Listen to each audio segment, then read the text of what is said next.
Bismillahirrahmanirrahim. Assalamu alaikum to everyone. Welcome to online class of Financial Statement Analysis and Valuation. Today we are conducting our 16th lecture and I am your instructor Sayyida Roozna. Class previous lecture के अंदर हमने Introduction to Cash Flow Statement देखा, जिसके अंदर हमने Definition of Cash Flow Statement, उसके Concepts, और हमने ये देखा कि Positive and Negative Cash Flow, why there is need to prepare a Cash Flow Statement, और जो इसके एडवांटेजेस हैं, डिसएडवांटेजेस हैं and components of cash flow statement. So आज के लेक्चर के अंदर हम जो कैश फ्लो स्टेटमेंट से रेलिवेंट जो इसकी 3 टाइप्स ऑफ एक्टिविटीज हैं और उन एक्टिविटीज के अंदर कौन कौन सी ट्रांजैक्शंस होती हैं उनके बारे में थोड़ा डिटेल जानने की कोशिश करेंगे. और cash flow from operating activities, from investing activities and from financing activities. Cash flow statement जैसा कि एक ऐसा डॉक्यूमेंट जो हमें ये इंफॉर्मेशन देता है कि हमारे बिजनेस के कैश के अंदर क्या चेंजेस आएंगे, उसका फ्लो कैसा है, वो इंक्रीज हो रहा है, डिक्रीज हो रहा है, इनफ्लो है, आउटफ्लो है, पॉजिटिव है, नेगेटिव है. तो ये वो सारी इंफॉर्मेशन जो हमारे बिजनेस के कैश के बारे में मिलती है वो कैश फ्लो स्टेटमेंट से मिलती है. और कैश के अंदर हम क्या क्या चीजें कंसिडर करते हैं? कैश इन हैंड जो आपके पास है, जो आपका बैंक बैलेंस है, और जो आपकी मार्केटेबल सिक्योरिटीज हैं जो कि इजीली कन्वर्टेबल हैं इनटू कैश. और जो कैश के अंदर चेंजेस होती हैं हमने उन चेंजेस को डॉक्यूमेंट करना होता है कैश फ्लो स्टेटमेंट के अंदर. फॉर एग्जांपल, अगर हमारी कोई मशीन है जिसकी प्राइस 1 लाख है और लेटर उसकी प्राइस जो है वो 1,50,000 हो जाती है, तो हम ना 1 लाख को डॉक्यूमेंट करेंगे ना 1.5 लाख को करेंगे. जो हम ये 2 टाइम पीरियड के दरमियान जो इसकी वैल्यू के अंदर चेंज आया है उस चेंज को डॉक्यूमेंट करेंगे और वो है 50,000 और उसको हम डॉक्यूमेंट करेंगे अपनी कैश फ्लो स्टेटमेंट के अंदर. ये चेंज पॉजिटिव भी हो सकता है, ये चेंज नेगेटिव भी हो सकता है, ये इंक्रीज भी हो सकता है, ये डिक्रीज भी हो सकता है. ये आपकी जो एक्चुअल वैल्यू है उससे कम पे भी आप जा सकते हैं और उससे बढ़ भी सकता है. लाइक आपके जो स्टॉक की वैल्यू है वो 1 लाख है और फिर सेकेंड टाइम के अंदर या जो 2 वैल्यूज आपको गिवन की जाती हैं, जो ओपनिंग एंड क्लोजिंग वैल्यू आपको कैश फ्लो स्टेटमेंट के अंदर प्रोवाइड की जाएगी, तो जो आपकी स्टॉक की वैल्यू वो डिक्रीज हो जाती है. तो वो 1 लाख से 80,000 जो नेट चेंज है इसके अंदर वो है 20,000 का, तो वो उसको डॉक्यूमेंट करना है हमने कैश फ्लो स्टेटमेंट के अंदर. अब ये जो पॉजिटिव चेंजेस हैं, जो नेगेटिव चेंजेस हैं, ये फर्दर कैटेगराइज होते हैं. यही हमें चेंजेस ये बताएंगे कि जो नेट हमारा कैश का चेंज है एक टाइम पीरियड के अंदर से दूसरे टाइम पीरियड के अंदर जो चेंज आया, 1 साल से दूसरे साल के अंदर जो चेंज आया, वो इन्हीं पॉजिटिव और नेगेटिव जो अमाउंट्स होंगी, जो चेंजेस इन द कैश होंगे, वही आइडेंटिफाई करेंगे कि नेट चेंज कितना आया है. फर्दर इसको जब हम इलेबोरेट करेंगे with the help of example तो आपको मजीद इसकी अंडरस्टैंडिंग डेवलप होगी.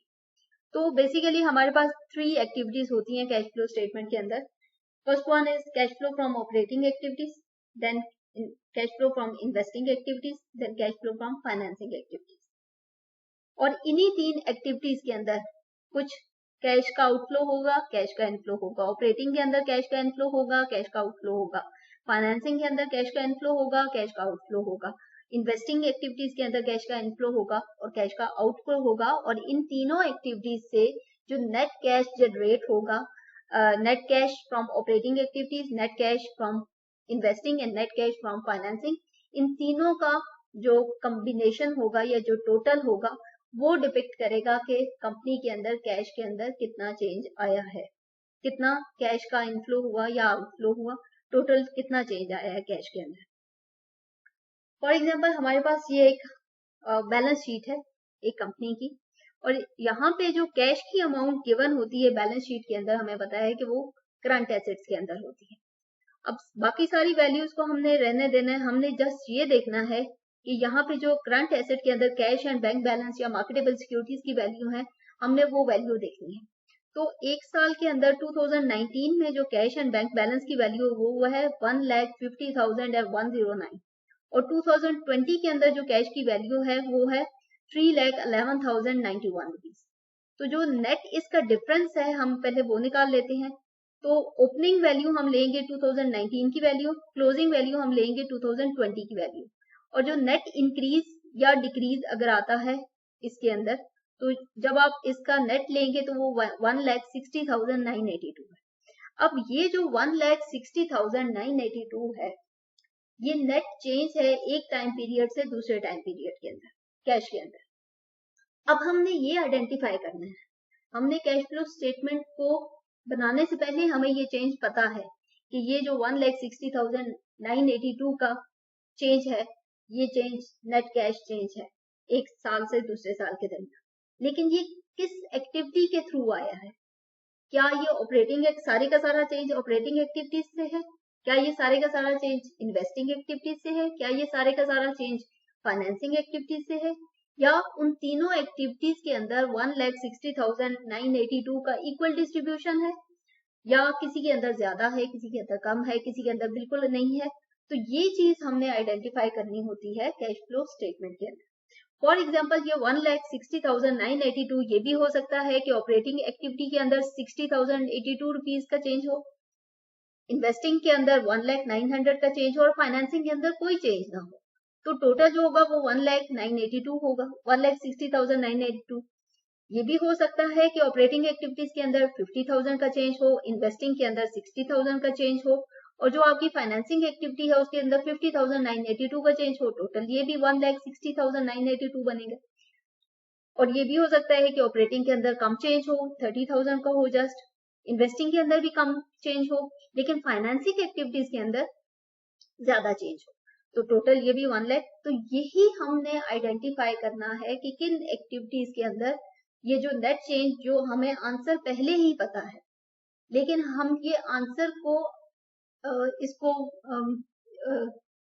जो हम कोशिश ये कर रहे हैं कि किन एक्टिविटीज के अंदर ये है, हम ये फाइंड आउट करने की कोशिश कर रहे हैं कि किस एक्टिविटी के थ्रू ये चेंज आया है, या तीनों एक्टिविटीज के अंदर चेंज है, या किसी एक के अंदर है, या किसी दो के अंदर है। तो यही तो फाइंड आउट करना है, यही हमारा एनालिसिस है, यही हमने देखना है कि जो ये 1,60,982 है ये किन एक्टिविटीज के। तो ये एक एग्जाम्पल के तौर पे मैंने आपको ये बताया कि हमने इस तरह आइडेंटिफिकेशन करनी होती है। अब हम बात कर लेते हैं इन तीनों एक्टिविटीज की, ऑपरेटिंग एक्टिविटीज, इन्वेस्टिंग एक्टिविटीज और financing activities. And with the help of example मैं बता देती हूँ कि जैसे हम कोई बिजनेस स्टार्ट करने लगे, तो उस बिजनेस का स्टार्ट करने का मकसद हमारा क्या है कि हम प्रॉफिट अर्न करना चाह रहे हैं, हम अपनी वेल्थ मैक्सिमाइजेशन करना चाह रहे हैं, और उसके लिए हमें करना क्या होगा? हमें सेल परचेज करनी होगी, हमें कुछ बेचना होगा, तभी तो हमें प्रॉफिट मिलेगा उसके ऊपर। तो उस कुछ बेचने को, कुछ प्रोडक्ट बेचने को, पहले उस प्रोडक्ट को बनाना पड़ेगा, उसकी मैन्युफैक्चरिंग करनी पड़ेगी, सेल परचेज करनी पड़ेगी, कुछ रॉ मटेरियल लेना पड़ेगा, मशीनरी चाहिए, फिर उसको मैन्युफैक्चर करना है उस प्रोडक्ट को, फिर उस प्रोडक्ट की सेल होगी, फिर हमें प्रॉफिट मिलेगी।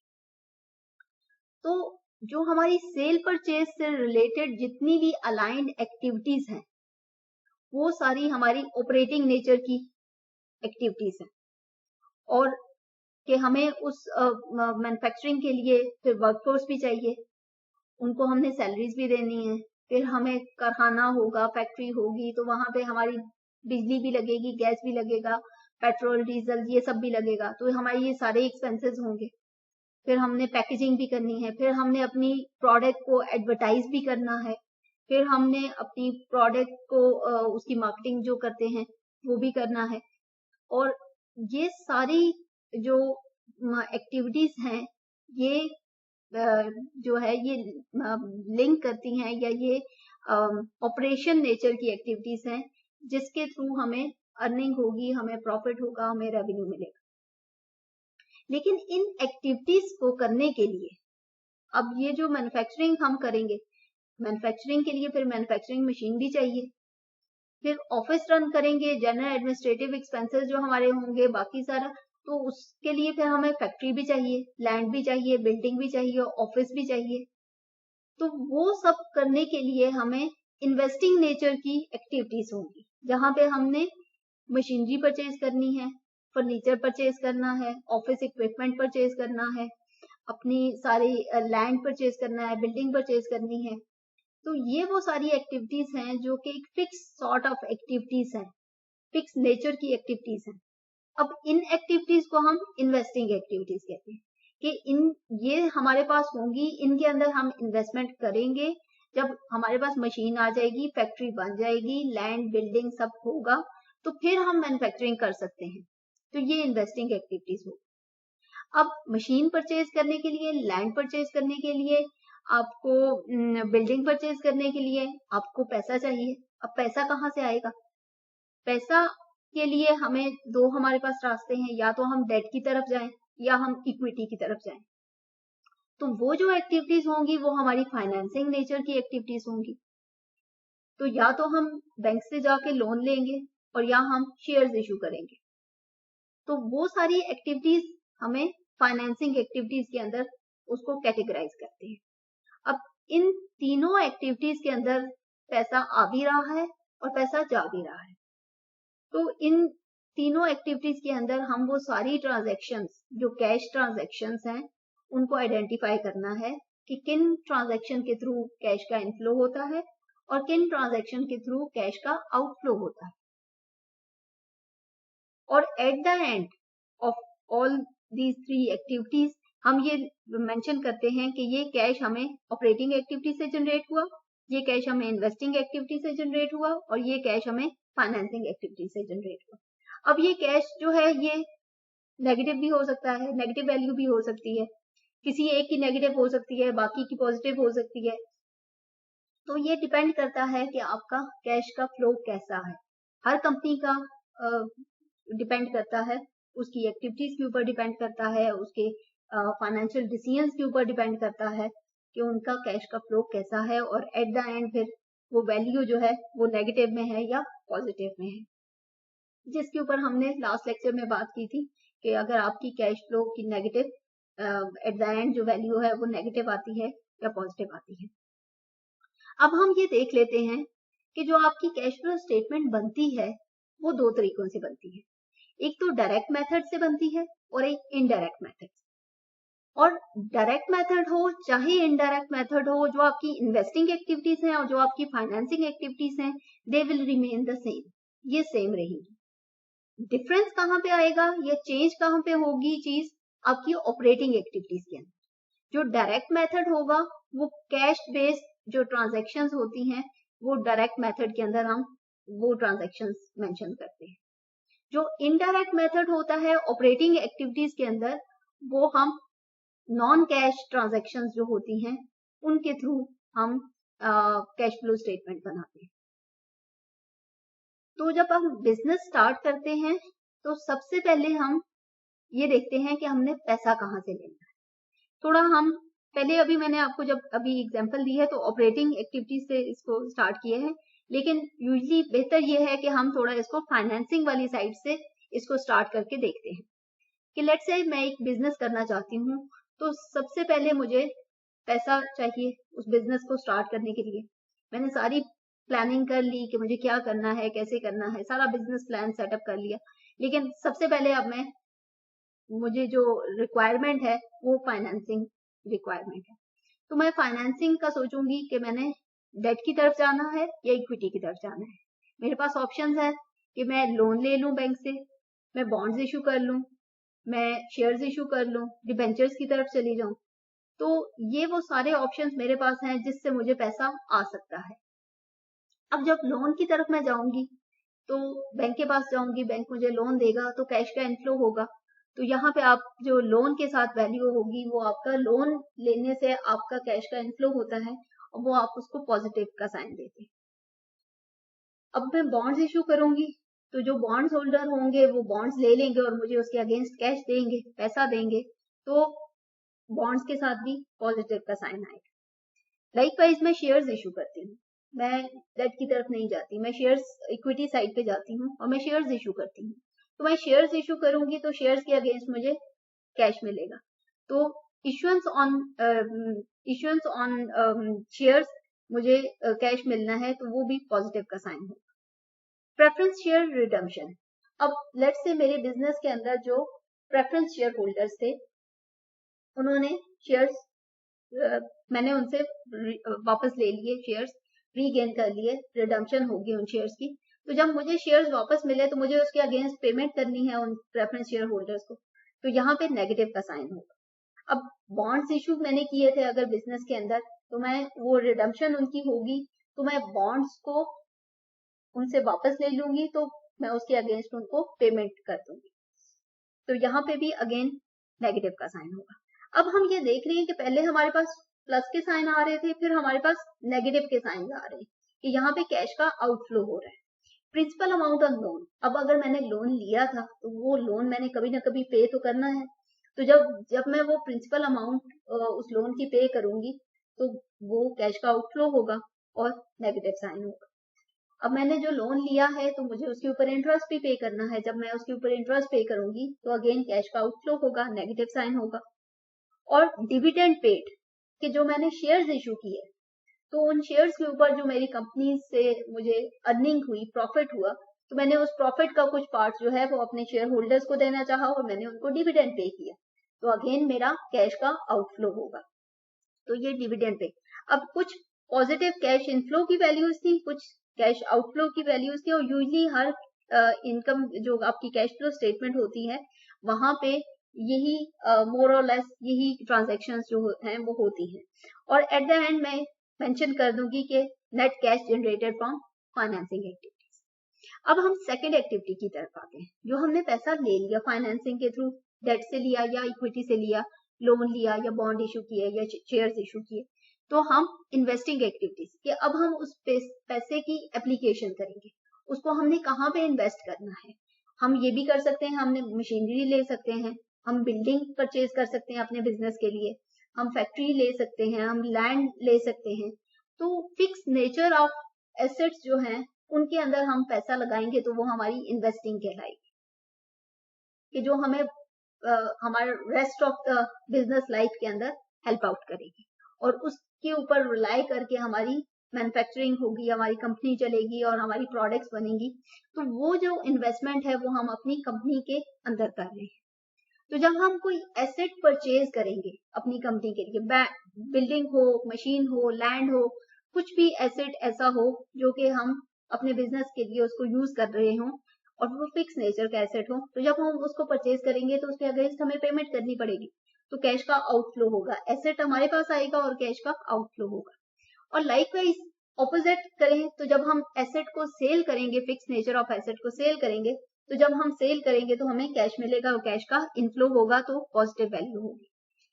इसी तरह हम अगर अपने बिजनेस के अंदर इन्वेस्टमेंट, किसी प्रोजेक्ट के अंदर इन्वेस्टमेंट करते हैं या किसी कंपनी कोई और अपनी बिजनेस से बाहर उस पैसे को यूटिलाइज करते हैं, कहीं पे इन्वेस्टमेंट करना चाह रहे हैं, हम ये चाह रहे हैं कि हम किसी कंपनी के शेयर्स के अंदर इन्वेस्टमेंट करें, तो जब हम किसी और कंपनी की शेयर्स के अंदर इन्वेस्टमेंट करते हैं या किसी और कंपनी के प्रोजेक्ट के अंदर इन्वेस्टमेंट करते हैं तो कैश का आउटफ्लो होगा, हम पैसा लगा रहे हैं वहां पर, तो ये इसको हम इन्वेस्टमेंट को नेगेटिव साइन मिलेंगे।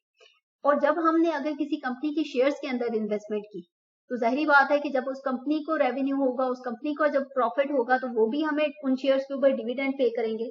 तो यहाँ पे आप ये देखें कि यहाँ पे डिविडेंड रिसीव्ड की वैल्यू है और इसके साथ पॉजिटिव साइन है, कि जब हमने इन्वेस्टमेंट की होती है और हमें डिविडेंड मिलेगा तो कैश इनफ्लो होगा, और जब किसी और ने हमारी कंपनी के शेयर्स के अंदर इन्वेस्टमेंट की होती है और हमने उनको डिविडेंड पे करना है तो वो कैश का आउटफ्लो होगा और वो हमारा फाइनेंसिंग एक्टिविटीज के अंदर डिविडेंड पेड होगा, उसके साथ माइनस का साइन होगा। लाइकवाइज जो हमने इन्वेस्टमेंट की है, फॉर एग्जाम्पल अगर हम किसी को लोन देते हैं, किसी कंपनी को लोन देते हैं या किसी भी स्टेक होल्डर को लोन देते हैं, अपनी ऑर्गेनाइजेशन के अंदर किसी को लोन देते हैं और उस लोन के ऊपर हम इंटरेस्ट चार्ज करते हैं, तो इंटरेस्ट जो रिसीव करेंगे वो कैश का इनफ्लो होगा और पॉजिटिव साइन होगा। और अगर हम अपनी बिजनेस की कोई बिल्डिंग मींस के हमारे जो बिजनेस के एसेट्स हैं वो हमने किसी को लीज पे दिए हैं, किसी को रेंट पे दिए हुए हैं, तो उनकी जो इनकम हमें होगी, जो रेंटल आएगा, जो रेंटल इनकम होगी वो हम रिसीव करेंगे, तो वो कैश का इनफ्लो होगा। और वो rent receive on fix asset, को बिल्डिंग हो सकती है, मशीनरी हो सकती है, कोई भी आपके जो आप किसी और बिजनेस को हेल्प आउट करने के लिए उनको रेंट पे दे रहे हैं और उसके अगेंस्ट आप रेंट चार्ज करते हैं, तो वो अमाउंट आपकी कैश इनफ्लो के अंदर आई। अब जब आपने इन्वेस्टमेंट जो आपने फाइनेंसिंग की, लोन लिया, इक्विटी इशू की और फिर उसकी आपने इन्वेस्टमेंट किया। अब इन्वेस्टमेंट किस किस तरह की हो सकती है वो आपको मैंने यहाँ पे इन्वेस्टिंग एक्टिविटीज के अंदर बता दिया। मोर और लेस यही ट्रांजेक्शन जो हैं ये होती हैं। इसके अंदर कुछ पॉजिटिव वैल्यू आपको नजर आ रही है जो कैश इनफ्लोज हैं, कुछ कैश आउटफ्लोज हैं। और इसी तरह जब इसका जो नेट होगा, नेट चेंज, वो होगा cash generated from investing activities. अब जो थर्ड टाइप ऑफ एक्टिविटीज जो ऑपरेटिंग एक्टिविटीज है, जब हमने एसेट परचेज कर लिए, जब हमने मशीनरी परचेज कर ली, बिल्डिंग परचेज कर ली, लैंड परचेज कर लिया, जो हमारी रिक्वायरमेंट थी, हमारे बिजनेस की रिक्वायरमेंट थी कि हम उस पर रिलाई करके अपने ऑपरेशन जो है वो स्टार्ट कर सकें और अपनी मैन्युफैक्चरिंग स्टार्ट कर सकें, अपनी प्रोडक्ट्स बना सकें। तो जब हमारी ये वाली साइट कंप्लीट हो गई तो फिर हम ऑपरेशन एक्टिविटीज की तरफ आते हैं।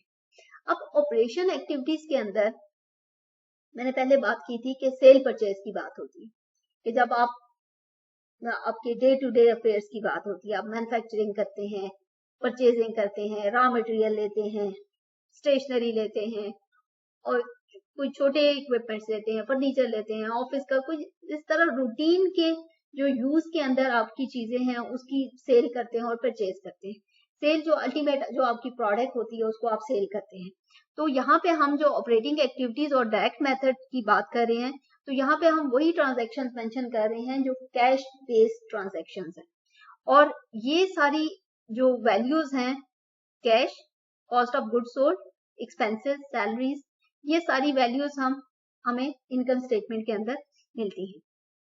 और जो सेल्स है इसके साथ पॉजिटिव साइन है कि जब आप प्रोडक्ट बनाते हो और फिर उस प्रोडक्ट को आप सेल आउट करते हो तो उसके अगेंस्ट आपको पैसे मिलते हैं, कैश मिलता है, तो कैश इनफ्लो होता है। तो यहाँ पे रेवेन्यू हो, टर्नओवर हो, सेल्स हो, तो आपका कैश इनफ्लो है और इसके साथ पॉजिटिव साइन। और इसी मैन्युफैक्चरिंग के प्रोसेस से गुजर के जो आपकी प्रोडक्ट बनती है, कुछ डायरेक्ट एक्सपेंसेस हैं, कुछ इनडायरेक्ट हैं। तो जो डायरेक्ट एक्सपेंसेस आपकी प्रोडक्ट मैन्युफैक्चरिंग के ऊपर लगे और फिर आपने वो प्रोडक्ट सेल की, तो उसके ऊपर जितने एक्सपेंसेस हैं उसको हम कॉस्ट ऑफ गुड्स सोल्ड कहते हैं। तो वो आपका पैसा इसके ऊपर लगा है, तो आपने कैश का आउटफ्लो हुआ है, तो इसको हम नेगेटिव साइन। और उसके बाद जो आपके जो बाकी रेलिवेंट जो एक्सपेंसेस हुए हैं इसके ऊपर, जो आपकी यूटिलिटी बिल्स वगैरह हैं, जनरल एडमिनिस्ट्रेटिव एक्सपेंसेस हैं, प्रिंटिंग है, स्टेशनरी के एक्सपेंसेस हैं, वो सारे एक्सपेंसेस जो हैं वो आपकी कैश आउटफ्लो हुआ है, वो नेगेटिव साइन के साथ।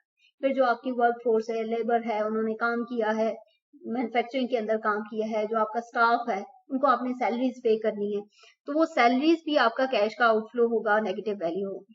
फिर जो आपकी प्रोडक्ट है अल्टीमेटली आपने उसकी मार्केटिंग करनी है, उसके लिए एड्स बनेंगे, एडवर्टाइजमेंट होगी, उसके ऊपर भी आपका खर्चा आएगा, आपको पेमेंट करनी पड़ेगी, तो कैश का आउटफ्लो होगा एडवर्टाइजमेंट एक्सपेंसेस के ऊपर।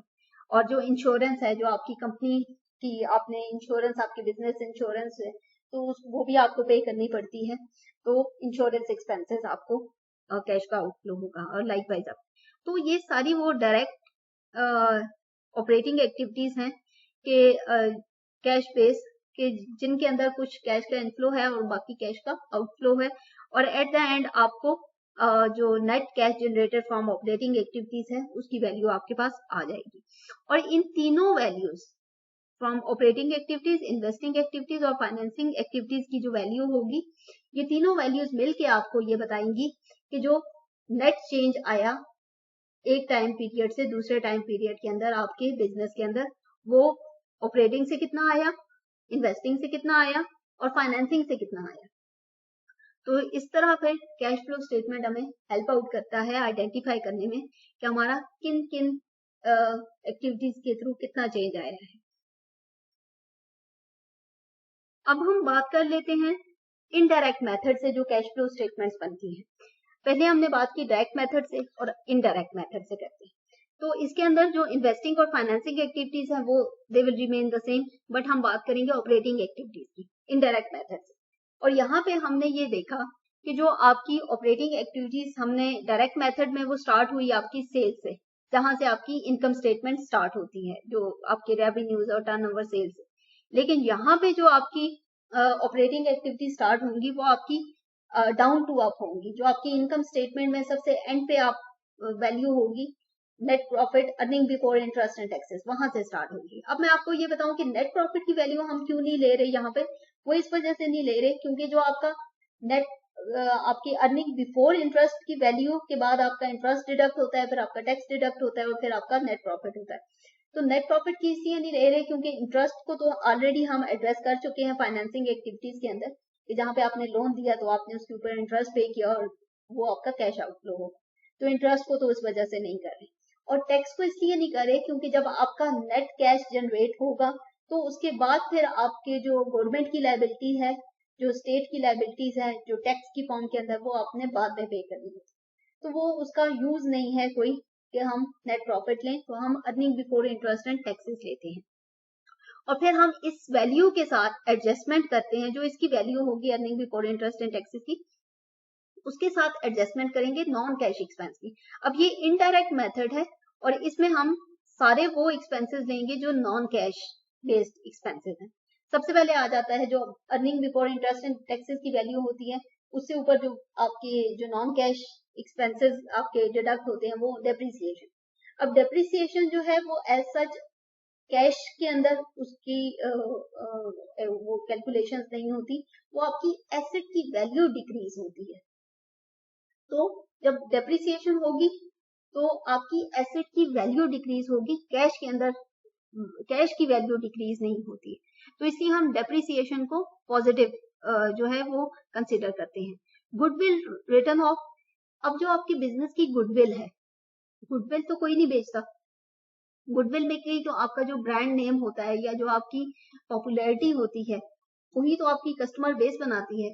तो जब आप गुडविल वो आप उसको राइट अप कर सकते हैं, और जब आप राइट अप करेंगे तो आपकी बिजनेस की वर्थ कम होगी, आपका बिजनेस का कैश कम नहीं होगा। तो जब कैश कम नहीं होगा तो फिर हम उसको नेगेटिव भी नहीं लिखते, तो आपकी बिजनेस की गुडविल कम होती है तो उसको हम पॉजिटिव। इसी तरह जो आपकी एसेट की वैल्यू कम होती है तो आप डेप्रिसिएशन होती है, आपकी कैश के अंदर चेंज नहीं आता। उसके बाद थर्ड जो नॉन कैश एक्सपेंसेस है, प्रीलिमिनरी एक्सपेंसेस। अब प्रीलिमिनरी एक्सपेंसेस क्या होते हैं जी? वो एक्सपेंसेस जो आप जब आप बिजनेस स्टार्ट करते हैं तो जो फर्स्ट ऑन आपके एक्सपेंसेस आपको करने पड़ते हैं वो आपके प्रीलिमिनरी एक्सपेंसेस होते हैं, और वो बार बार आपको नहीं होते, वो वन टाइम होते हैं, और जब आप बिजनेस स्टार्ट करते हैं वो उसी वक्त होते हैं। तो वो प्रीलिमिनरी, और फिर उसको हम अपनी बाकी स्टेटमेंट्स के अंदर लिखते रहते हैं, लेकिन वो एज सच हमारे कैश के अंदर चेंजेस कोई नहीं लेके आ रहा होता।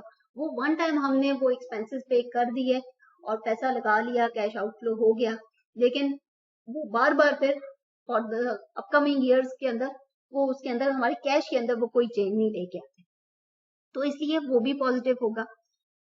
Under writing commission return of, अब अंडर राइटिंग कमीशन क्या होता है कि जब आप शेयर्स इशू करते हैं, जब आप फर्स्ट टाइम आपने शेयर्स इशू किए तो जो ब्रोकर होता है आप उसको कमीशन पे करते हैं ताकि वो आपके शेयर्स को इशू करवाए।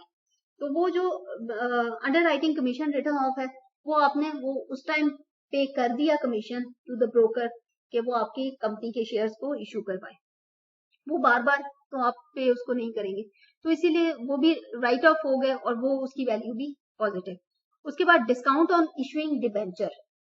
अब आपने जैसे शेयर्स इशू करते हुए कमीशन पे किया, इसी तरह डिबेंचर्स इशू करते हुए उसके ऊपर डिस्काउंट दिया, तो वो उसी टाइम आप डिस्काउंट देंगे, वन टाइम देंगे जब आप बॉन्ड्स या डिबेंचर्स इशू कर रहे हैं, बार बार तो उसके ऊपर डिस्काउंट नहीं होगा, तो वो भी वन टाइम है उसको राइट ऑफ करेंगे, वो भी पॉजिटिव, ये भी नॉन कैश होगा। Sale on loss on sale of fix asset. अब जो आपका फिक्स एसेट है, फॉर एग्जांपल आपकी कोई मशीनरी है, कोई प्लांट है, मैन्युफैक्चरिंग प्लांट है, उसको आपने सेल किया, वो आपका फिक्स एसेट था। कोई बिल्डिंग है उसको आपने सेल किया, और जो उसकी वैल्यू जो है वो जो ओरिजिनल वैल्यू जो उसकी एक्चुअल वैल्यू थी उससे कम पे वो सेल हुआ, वो आपको उसके ऊपर लॉस हुआ उस एसेट के ऊपर, बट वो एसेट की वैल्यू के ऊपर लॉस हुआ। कैश तो आपका उसके अगेंस्ट कैश तो आपका आएगा, आप जब कोई चीज सेल करते हैं तो आपको कैश तो मिलता है, तो जब आपको कैश मिलेगा बेशक वो उसकी वैल्यू, एसेट की वैल्यू कम लगी है और उसके अगेंस्ट उतना कम कैश आपको मिला है, बट कैश मिला तो है, कैश का इनफ्लो तो हुआ है, तो इनफ्लो हुआ है तो इट मीन्स कि इसको पॉजिटिव।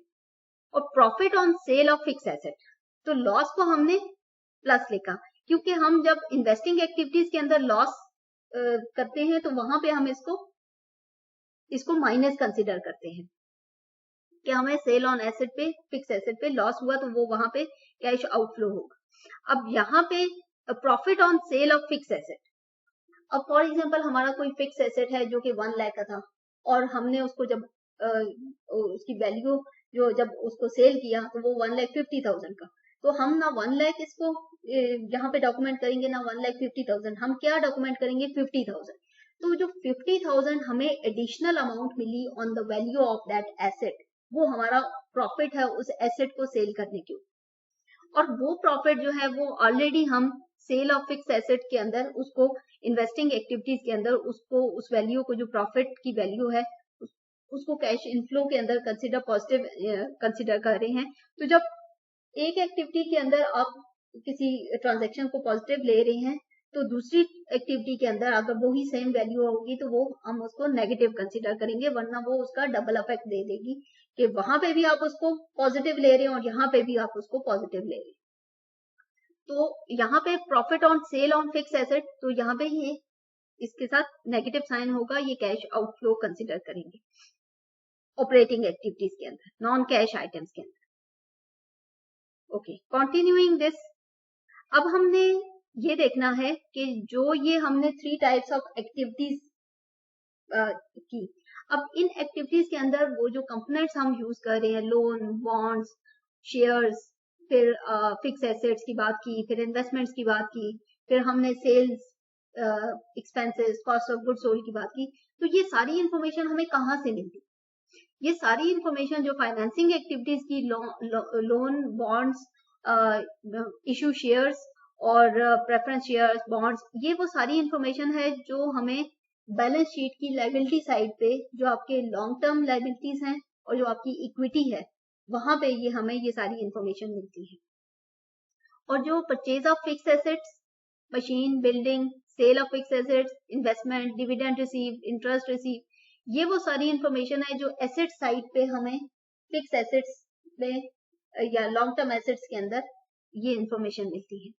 अब जो चीज हमें यहाँ पे मिस हो रही है वो एक तो करंट लायबिलिटी, अभी तक हमने उस पर बात नहीं की, और जो करंट एसेट्स हैं हमारे, और करंट एसेट के अंदर कैश के ऊपर हम ऑलरेडी बात कर चुके हैं क्योंकि ये है ही सारा कैश एंड कैश इक्विवेलेंट्स के ऊपर। लेकिन जो उसके बाकी करंट एसेट्स हैं वो कहाँ पे आएंगे, वो किस कैटेगरी के आएंगे? तो वो करंट एसेट्स और करंट लायबिलिटीज जो हैं वो हमारे ऑपरेटिंग एक्टिविटीज के अंदर फॉल करते हैं, जहां पे हम ये देखते हैं कि जब आपके करंट एसेट्स इंक्रीज हो रहे हैं, आपने एसेट परचेज किए है, तो इट मींस कैश का आउटफ्लो होगा, तो ये नेगेटिव होगा। डिक्रीज हुए आपके करंट एसेट्स मींस कि आपने कोई एसेट सेल की है तो कैश का इनफ्लो होगा अगेंस्ट दैट सेल, तो ये पॉजिटिव वैल्यू होगी। इंक्रीज इन करंट लायबिलिटी, आपकी लायबिलिटी, आपने शॉर्ट टर्म बोरोइंग की है, बैंक से लोन लिया है, शॉर्ट टर्म लोन लिया है, तो आपकी लायबिलिटी इंक्रीज की है, तो आपका कैश का इनफ्लो होगा, पॉजिटिव वैल्यू होगी। डिक्रीज इन करंट लायबिलिटी, आपने अपनी शॉर्ट टर्म जो लोन है वो पे किया है, तो जब आप पे करेंगे तो कैश का आउटफ्लो होगा, नेगेटिव वैल्यू होगी। तो यहाँ पे हमने देखा कि जो आपके जो वर्किंग कैपिटल नेचर की जो चेंजेस हैं वो आपकी ऑपरेटिंग एक्टिविटीज के अंदर फॉल करती हैं, और जो डायरेक्ट मेथड और इनडायरेक्ट मेथड दोनों से हमें जो नेट कैश जनरेट होगा ऑपरेटिंग एक्टिविटीज, इन्वेस्टिंग एक्टिविटीज और फिर फाइनेंसिंग एक्टिविटीज से, हम इन तीनों का टोटल जो होगा वो हमें ये बताएगा कि जो नेट चेंज हुआ एक साल से दूसरे साल के अंदर कैश के अंदर कितना चेंज हुआ, और इन एक्टिविटीज के अंदर उसका कितना प्रोपोर्शन था, ऑपरेटिंग के अंदर कितना था, इन्वेस्टिंग के अंदर कितना था और फाइनेंसिंग के अंदर कितना था। तो ओवरऑल हमने ये देखा कि जो हमारी कैश फ्लो स्टेटमेंट है वो उसके अंदर जो हमारी 3 डिफरेंट एक्टिविटीज हैं, उन एक्टिविटीज से जो इंफॉर्मेशन उनके अंदर है वो हम इनकम स्टेटमेंट और बैलेंस शीट जो उस बिजनेस की होती है वहां से एक्सट्रैक्ट करते हैं, और यहाँ पे उसका, और वो इंफॉर्मेशन एक्सट्रैक्ट करते हैं जो कि कैश रिलेटेड होती है। जो नॉन कैश है उसको हम कंसिडर नहीं करते, और यहाँ पे इन्वेस्टिंग और फाइनेंसिंग एक्टिविटीज के अंदर।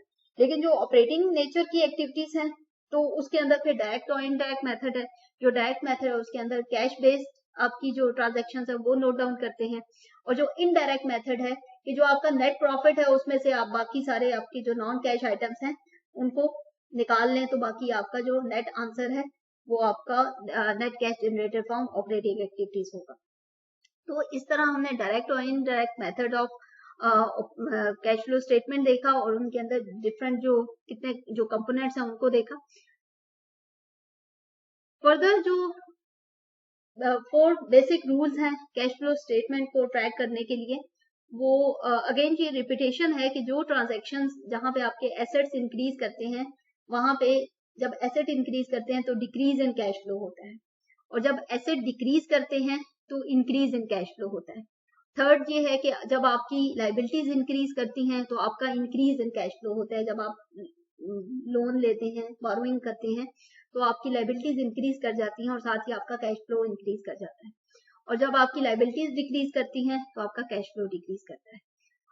होप आज की जो ये लेक्चर था 3 डिफरेंट एक्टिविटीज के और इनका कॉन्सेप्ट और इसका सारा आपको अंडरस्टैंडिंग इसकी हो गई होगी। और फर्दर हम लेक्चर्स के अंदर जो हमारे अपकमिंग लेक्चर्स होंगे उनके अंदर एक एक एक्टिविटी का हम एनालिसिस करेंगे, इन ऑपरेटिंग एक्टिविटीज का भी, फाइनेंसिंग का भी और इन्वेस्टिंग एक्टिविटीज का। तो related to this lecture, any question and queries are most welcome. Thank you. Allah Hafiz.